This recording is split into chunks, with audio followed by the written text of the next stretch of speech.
Esta é mais uma produção da Federação Espírita Pernambucana, para você que curte podcasts. Boa tarde a todos e a todas. Ai, que boa tarde gostoso. Boa tarde também a quem está nos acompanhando nas redes sociais. Gostaria de iniciar agradecendo ao convite que me foi feito pela área da família da nossa querida Federação Espírita Pernambucana, junto com a Comissão Estadual do Espiritismo, para estar neste domingo conversando um pouco com vocês sobre esse tema tão importante, semear em família. Quão relevante é isso em todos os tempos? E podemos começar, inclusive, fazendo relação dessa temática com a indicação do livro da semana. Nossos filhos são espíritos.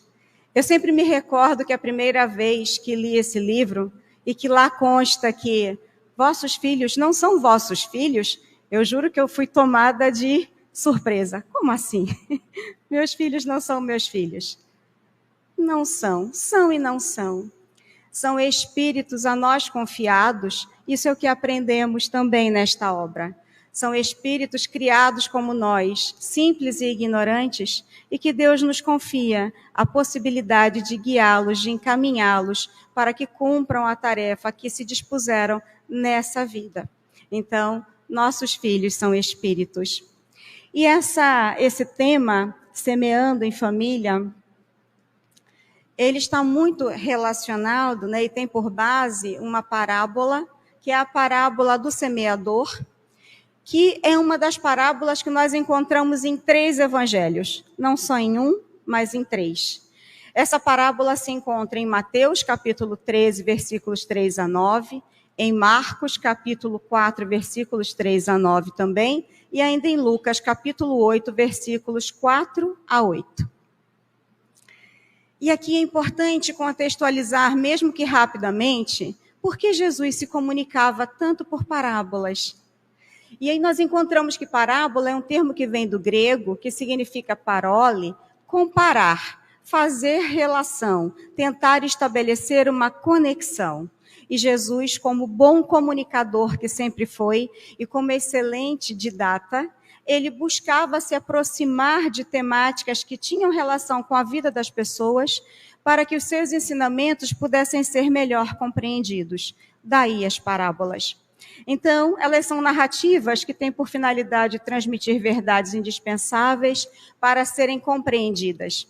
E aqui nós vemos nessa imagem Jesus, e sabemos pelos textos bíblicos o quanto Jesus gostava de subir aos montes para lá refletir, para lá tentar ficar mais próximo do seu Pai, que é Pai de todos nós, Deus. E aqui ele ficava observando o que acontecia ao seu redor. E dali, ele verificava que o contexto daquelas pessoas tinha muita relação com o plantio, com a semeadura, com a pesca, com o artesanato. E dali, ele tirava as parábolas. Podemos aqui fazer relação, por exemplo, com um filósofo chamado Leonardo Boff, que nos diz que a alma humana pode ser, de certo modo, comparado a algumas aves, que são as águias, e outras aves, que são as galinhas. Como assim? Algumas pessoas têm uma condição humana que tentam ficar um pouco mais alto, para melhor visualizar o que está acontecendo e assim poder melhor compreender as situações que acontecem. E outras têm condições um pouco mais semelhantes a galinhas, que ficam mais próximas ao chão, e com isso não conseguem vislumbrar muito bem o que está acontecendo. Fazendo uma outra analogia, podemos trazer a questão da metodologia científica, tão importante para os pesquisadores de todas as áreas. Em metodologia científica, nós aprendemos que, quando fazemos pesquisa, é importante nos distanciarmos do objeto de estudo para melhor poder compreendê-lo. Assim fazia Jesus. Ele buscava olhar o que estava acontecendo para assim criar as parábolas e conseguir chegar mais perto das pessoas.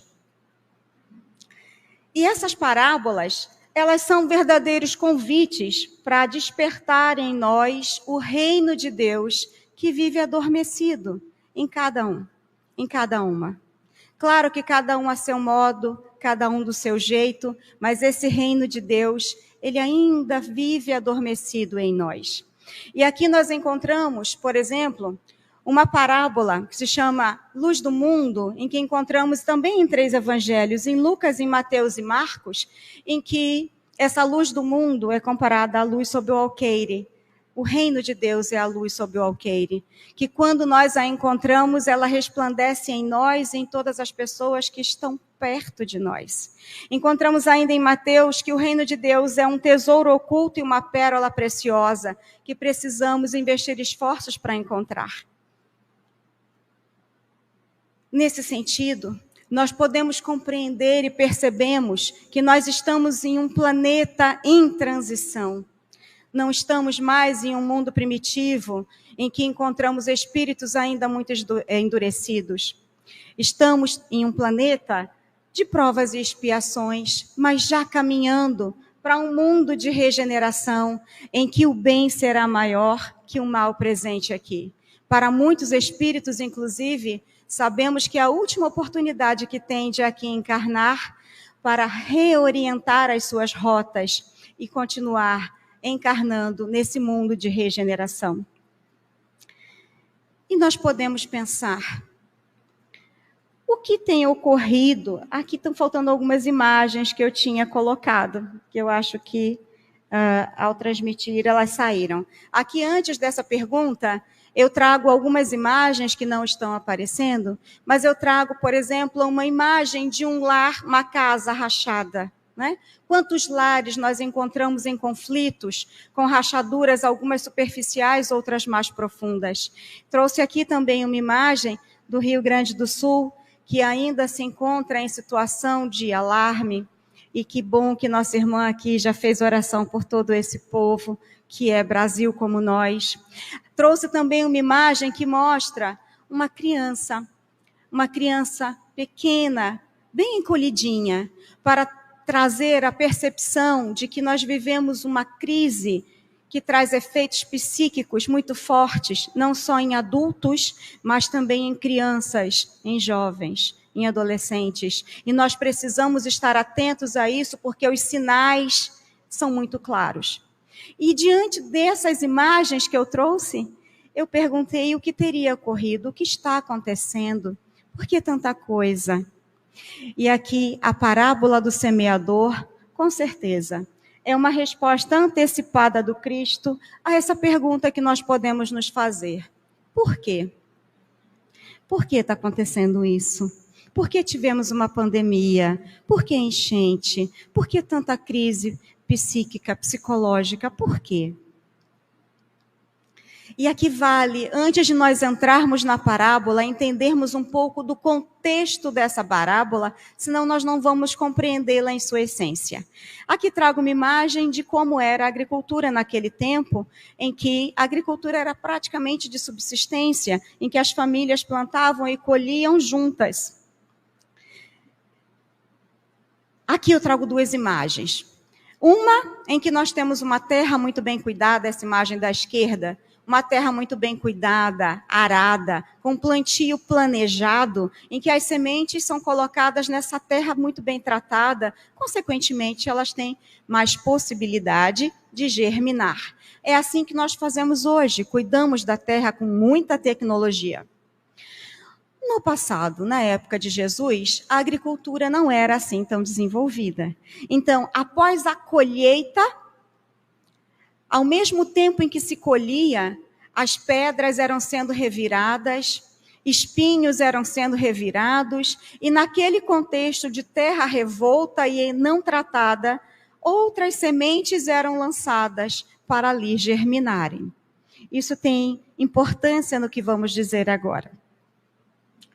Chegamos na parábola do semeador e encontramos em Haroldo Dutra uma mensagem importante. Ele nos diz que é na conjugação de esforços que o Espírito se ilumina, nos lembrando que essa parábola é um convite de Jesus, para que todos nós sejamos semeadores junto com Ele.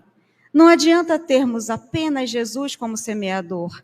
Precisamos também nos revestir dessa função de semeadores nas nossas famílias, nos lugares que trabalhamos com uma atividade profissional ou trabalhamos com uma atividade voluntária, como nas nossas casas espíritas. Então é um convite para que seguremos a mão de Jesus e que sejamos semeadores junto com Ele. Chegamos aqui na primeira parte da parábola, que diz assim: eis que o semeador saiu a semear. E de imediato nos perguntamos: quem é o semeador? O semeador é Jesus. Que semente é essa? É a palavra, mas não qualquer palavra, é a palavra de Deus, nosso Pai, nosso Criador. E os tipos de terrenos? São os nossos corações. Então vejam que é necessário uma conjugação de esforços para que essa semente germine. Não basta o semeador ser um bom semeador. Não basta a palavra ser uma boa palavra. É necessário que essa terra, que esse solo esteja receptivo a essas palavras. E aqui vale salientar algo muito importante que tem no Evangelho de João, capítulo 1, versículo 1 até 18, em que ele nos lembra que Jesus ele não só falava a palavra de Deus, mas ele era o Verbo. João nos diz, Jesus é o Verbo, Jesus é a palavra de Deus, nos fazendo compreender que ele não só falava, mas ele corporificava as palavras que ele dizia. Não tinha incoerência entre aquilo que ele dizia e aquilo que ele vivenciava. E é por isso que tudo era tão real e tantas pessoas o seguiram e o seguem.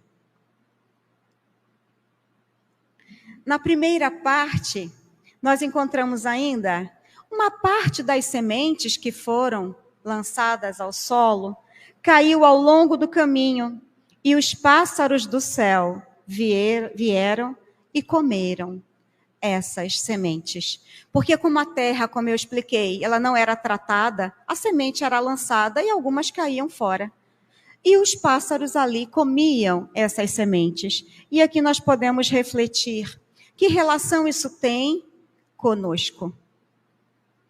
Muitas vezes, nós podemos apenas ouvir a palavra de Deus, e muitas vezes somos refratários a essa palavra. Ela não chega perto de nós. Nós ouvimos, mas parece que nada aconteceu. É como aquelas sementes que caíram à margem e o pássaro foi lá e comeu. Nada ficou, nada germinou. Entretanto, é importante que nós lembremos que nós temos deveres. Nós podemos ouvir e podemos nos recusar até a fazer alguma coisa, mas nós temos deveres. E esses deveres, eles estão por toda parte, sinalizando e por vezes bem fortemente, com luzes muito chamativas, que nós estamos no caminho incorreto. Isso por quê? Porque as leis de Deus estão escritas na nossa consciência. Não é necessário que alguém nos aponte o dedo. Quando fazemos alguma coisa, percebemos. E aqui apresenta essa imagem que tem dois caminhos, né? This way, este way, ou that way, aquele caminho. Porque assim é a vida. Nós temos o livre-arbítrio e podemos escolher se queremos ouvir a palavra de Deus ou se queremos ser refratários a ela. Cabe a cada um de nós decidir o que fazemos com ela. Encontramos ainda que outra parte dessa semente caiu em lugares pedregosos, onde havia muita terra, onde não havia muita terra. As sementes logo brotaram, mas levantando-se, o sol as queimou. E como não tinham raízes, secaram. Isso está em Mateus, ainda dentro da parábola do semeador. Aqui, as sementes elas podem cair em um solo muito pedregoso ainda. E nesse solo muito pedregoso, por mais força que essas sementes, que essa palavra de Deus faça para germinar, pode ser que ela não consiga, porque ainda não se consegue crescer essas raízes em profundidade. E aqui nós podemos ir à carta de Paulo aos Colossenses, no capítulo 2, versículos 6 a 7, quando nos é dito que quando nós não temos raízes profundas, qualquer tempestade nos leva ao chão. Então, se nós não cuidarmos dessa semente, se esse coração a receber essa semente não estiver propício a isso, essa planta também não vai germinar. E aqui trazendo uma relação para os nossos dias e para que nós possamos refletir, vamos trazer aqui um livro muito bom de Francisco Cândido Xavier, pelo Espírito Emmanuel, que se chama Renúncia. E aqui nós trazemos uma fala do Espírito Alcione, quando ela nos lembra: a mensagem do Cristo, ela precisa ser conhecida, meditada, sentida e vivida. Nessa ordem de aquisições, não basta estar informado. Um preceptor do mundo nos ensinará a ler, ou seja, um professor, por exemplo, ele nos ajudará a ler. O mestre, porém, nos ensina a proceder, tornando-se, portanto, indispensável a cada passo da existência. Isso é um convite, mais uma vez, para que nós possamos compreender que as palavras de Deus, não adianta que nós as conheçamos, é preciso que nós meditemos sobre ela. E a melhor forma de meditar sobre essas palavras, com certeza, é nos remeter ao que nos ensinou Santo Agostinho. Todos os dias, ao cair da noite, fazermos uma reflexão sobre aquilo que nós deixamos de fazer de bom, para que possamos, no dia seguinte, corrigir isso. E aquilo que fizemos de mal, que possamos remediar também. E aquilo que fizemos de bom, que possamos fazer melhor ainda.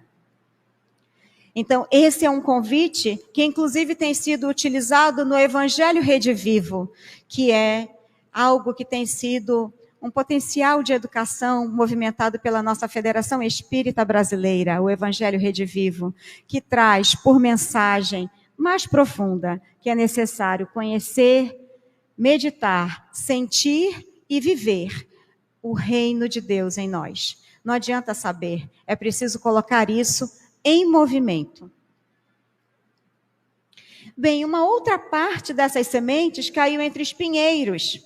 E estes espinheiros crescendo, abafaram as sementes. E quantos corações ainda são espinhos? Quantos corações ainda encontram alguns espinhos e essa semente demora para germinar? Trazendo a nossa reflexão, podemos dizer que podemos ouvir essa palavra, mas os cuidados deste século e a ilusão das riquezas podem abafar essa palavra de Deus. Os convites da sociedade, do mundo lá fora, eles são muito fortes, os convites que nos cercam. São convites de um mundo que ainda é muito material. E aqui trazemos uma das nossas obras da codificação espírita, a primeira delas, o Livro dos Espíritos. Dela vieram todas as outras 4. Na sua questão 799, cuja pergunta é: de que maneira pode o Espiritismo contribuir para o progresso da humanidade? E a resposta é: destruindo o materialismo, que é uma das chagas da sociedade. Ele faz que os homens compreendam onde se encontram seus verdadeiros interesses, deixando a vida futura de estar velada pela dúvida.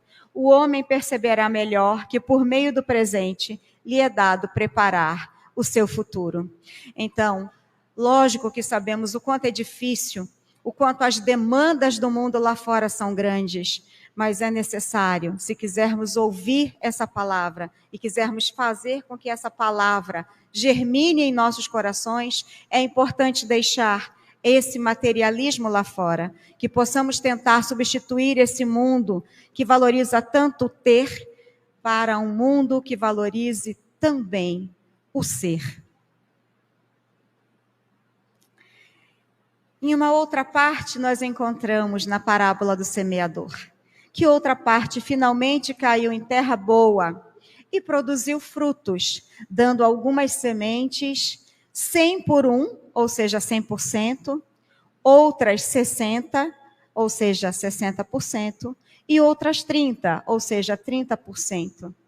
Ou seja, quando essa semente ela encontra a terra fértil, quando a palavra de Deus encontra um coração propício, nós podemos sim fazê-la germinar em nós. Não só ouvindo, não só replicando o que ouvimos, mas vivenciando essa palavra. Então nós podemos ouvir a palavra, prestar atenção e transformá-la em frutos. E aqui vale ressaltar que essa parábola do semeador, ela está em um capítulo do Evangelho segundo o Espiritismo, que é outra obra da nossa codificação espírita, que é o capítulo 17, que tem por título Sede Perfeitos. Então, a parábola do semeador, ela vem nos ensinar como podemos ser perfeitos, ou seja, como podemos deixar germinar em nós essa palavra. Em um item que precede a parábola do semeador, um dos itens que precede se chama o homem de bem. E lá nós encontramos várias formas, vários ensinamentos de como nós podemos nos transformar em homens e mulheres de bem. E aqui nós destacamos 3 apenas. Então aqui trazemos o homem de bem, ele é bom, ele é humano e ele é benevolente. O homem de bem, ele toma por guia a caridade. E pensando em caridade, o que é a caridade? A caridade nada mais é do que o amor em ação. Podemos ser caridosos nas nossas famílias quando temos paciência com aquele pai, com aquela mãe, com aquele irmão, com aquela tia. Podemos ser caridosos também quando mobilizamos recursos materiais, também quando mobilizamos o nosso tempo em serviço do próximo. Tudo isso é caridade. E ainda, nesse item de como podemos ser homens e mulheres de bem, tem um outro ensinamento. Estudar as nossas próprias imperfeições e trabalhar para combater essas imperfeições. E aqui me permitam retornar a esse final da parábola do semeador para trazer aqui uma fala muito potente que nós temos em Hebreus, capítulo 4, versículo 12, quando nós somos lembrados que a palavra de Jesus, ela é viva e é eficaz. E ela fere. E ela fere com uma faca dita em Hebreus como uma faca de 2 gumes. E o que isso quer dizer? Naquela época tinha-se faca de 1 gume e faca de 2 gumes. A faca de 1 gume ela fere, mas a faca de 2 gumes é aquela faca bem afiada que quando cravada ela mata. Mata em que sentido? Mata o homem e a mulher, esse homem e essa mulher velha que habita em nós, com todas as nossas imperfeições, e faz renascer um outro ser, um outro homem, uma outra mulher, em que a bondade ali predomine. Então, isso em Hebreus nos ajuda a fazer relação com essa parte do Evangelho segundo o Espiritismo e que nos convida a sermos perfeitos. Essa parábola do semeador é, então, um grande convite para nós vivenciarmos em família. Porque, com certeza, nas nossas famílias, se nós pararmos para pensar aqui e agora, nós temos nas nossas famílias, talvez até dentro dos nossos lares, que aqui são aqueles familiares mais próximos que vivem conosco, né, embaixo do mesmo teto. Se nós pensarmos agora, nós vamos com certeza lembrar de algum familiar, mais perto ou mais distante, em que as sementes caíram assim, distantes, e que poderão ser comidas por pássaros, que são refratários ainda a essa palavra de Jesus. Podemos também encontrar alguns familiares que podem ter esse coração ainda com pedra, em que a semente pode chegar ali, pode germinar, mas essa raiz ainda fica muito fraquinha e qualquer tempestade faz com que essa pessoa desvie do caminho. Podemos encontrar ainda pessoas em nossas famílias que têm o coração ainda assim com alguns espinhos e que a semente ali plantada acaba sendo abafada por esses espinheiros. E o que fazemos diante disso? É uma pergunta que muitas vezes passa por todos nós. Desistimos dessas pessoas que não estão ouvindo, que são refratários ainda? De modo algum. O convite para semear em família é um convite contrário ao abandono de corações que ainda não estão com terra fértil. O convite da parábola do semeador é um convite para que nós não desistamos dessas pessoas. E que não desistamos de nós mesmos. Porque se fizermos uma análise dos nossos corações, será que eles encaixam em alguma figura dessas? Em nossas famílias, nós podemos também encontrar já corações um pouco mais preparados, com essa terra mais propícia. E aqui nós encontramos um coração que tem flores já que germinaram no entorno e um outro coração que já está repleto de flores aqui que germinaram. Porque essa terra, o coração da gente, mesmo já estando preparado para essa palavra, para vivenciar essa palavra, nós estamos em estágios distintos. Nem todo mundo está igual, mesmo que a terra esteja preparada.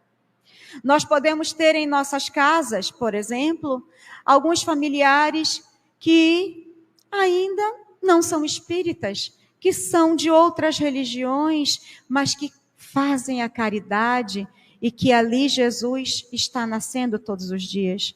Nós podemos também ter pessoas em nossas casas e nós tentarmos trazer aqui para a nossa Federação Espírita Pernambucana ou para outra casa espírita que nós frequentemos e que isso aconteça de modo difícil. Ou talvez nós não estejamos nem conseguindo ainda que isso aconteça, mas sigamos no convite, porque um dia esse convite poderá ser aceito. Nós podemos ter pessoas que nos acompanham em família até a federação e que por aqui ficam um pouco, ainda não estão tão comprometidos, mas que um dia poderão estar. Que continue o convite a ser feito. Nós não podemos desistir jamais desse convite. E aqui uma reflexão tão necessária a todos nós que aqui estamos, conversando sobre semear em família. Nós não podemos deixar de pensar que essa semeadura, ela precisa acontecer primeiro no nosso coração. E aqui a pergunta que coloco para que cada um reflita um pouco agora e com certeza muito mais tarde, é: meu coração, ele é solo fértil? Como é o solo desse meu coração? O que eu posso fazer para melhorar o solo desse coração? E aqui eu só me lembro quando nós estamos em avião, muitas vezes aquelas aeromoças e comissários de bordo, eles dizem, no caso de uma pane, não é? Primeiro coloque a máscara em você para depois socorrer quem estiver ao seu lado. Então, eu preciso primeiro ter esse coração muito bem semeado para depois conseguir semear entre aqueles que se aproximam de mim, os que estão próximos de mim. Senão, vai ser a palavra sem coerência com o que eu faço. De que adianta eu vir e ouvir palavras sobre o Evangelho de Jesus e saindo daqui eu ter uma pequena confusão ali no trânsito e xingar o irmão de maneira enraivecida? Não adianta nada. Porque o exemplo que se está dando é diferente daquilo que se está falando. Então, é necessário tentarmos nos aproximar do caminho, verdade e vida, do maior modelo que já passou por aqui, que é Jesus. Tentarmos nos aproximar, porque somos muito pequenos para conseguirmos chegar perto dele, com certeza. Mas podemos tentar chegar perto dele, melhorando essa terra do nosso coração. Na primeira carta de Paulo aos Coríntios, no capítulo 15, versículo 37, nós encontramos assim: e quando semeias, não semeias o corpo que há de nascer, mas o simples grão, como de trigo, ou de outra qualquer semente. Isso vem nos lembrar que, quando nós estamos semeando em família, quando as mães estão semeando lá junto aos seus filhos, e quando eu falo aqui as mães, eu me refiro às mães que gestaram e às mães do coração. Porque muitas mulheres cuidam de crianças, de adolescentes e são mães também, avós, tias. Quando nós semeamos a semente, mas nós não semeamos um corpo inteiro. O que isso nos ensina? Que mesmo numa mesma casa, filhos de uma mesma família, em que a semeadura é igualzinha, nós vamos ter pessoas diferentes, porque são espíritos diferentes que foram confiados a nós e que têm toda uma bagagem ao longo da história. Não estão a primeira vez nesse planeta. São espíritos que já tiveram outras vivências. E por isso precisamos sim continuar semeando em família para ensinar esses corações a serem férteis à palavra de Deus. Mas jamais tentando fazer com que eles recebam essa palavra de Deus de modo igual.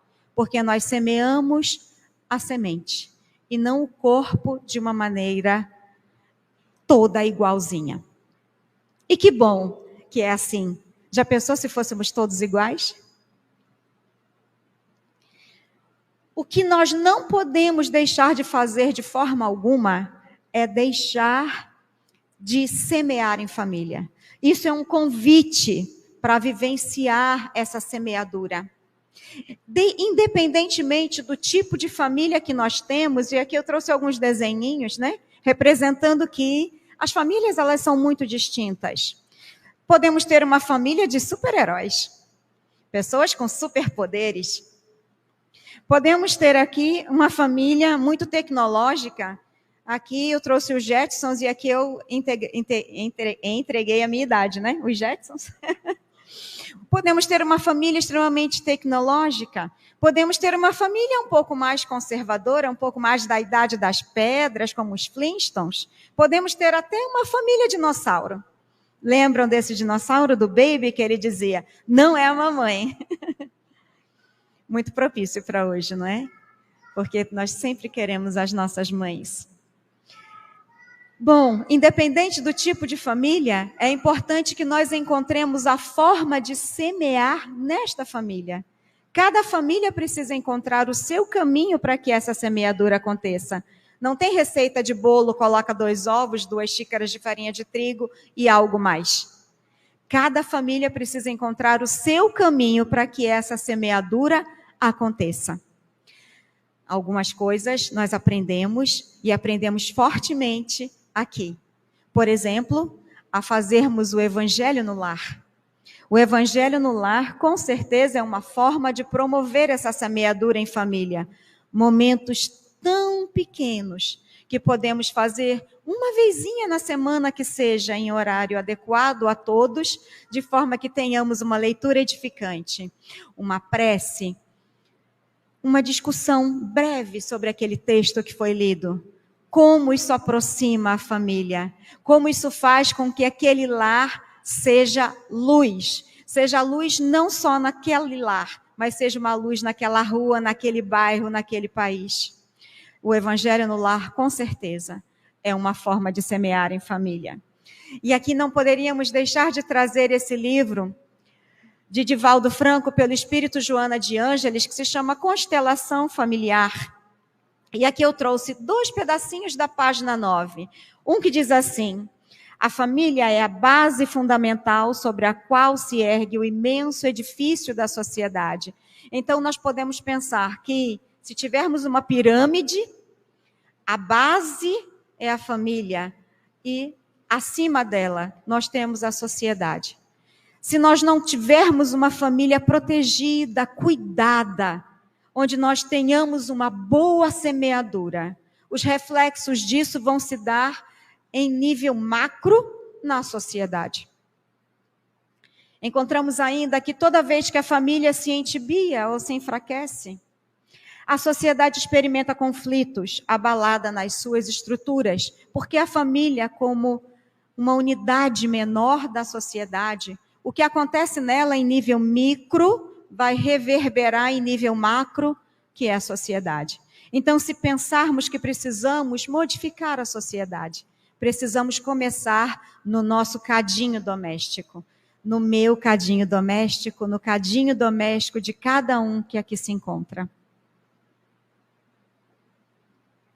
E aqui não podemos, de forma alguma, deixar de pensar que além de nós semearmos nas nossas famílias, nós temos uma família que é consanguínea, que é essa família de sangue. Os nossos herdeiros que temos, né? Os nossos tios, as nossas avós, as nossas mães, essa relação familiar que temos e que precisamos semear em família. Mas precisamos compreender, e nós encontramos isso no Evangelho segundo o Espiritismo, que nós não temos apenas uma família que é uma família de sangue, uma família de corpo. Nós temos uma família que é uma família espiritual. Somos todos irmãos diante de Deus, nosso Pai.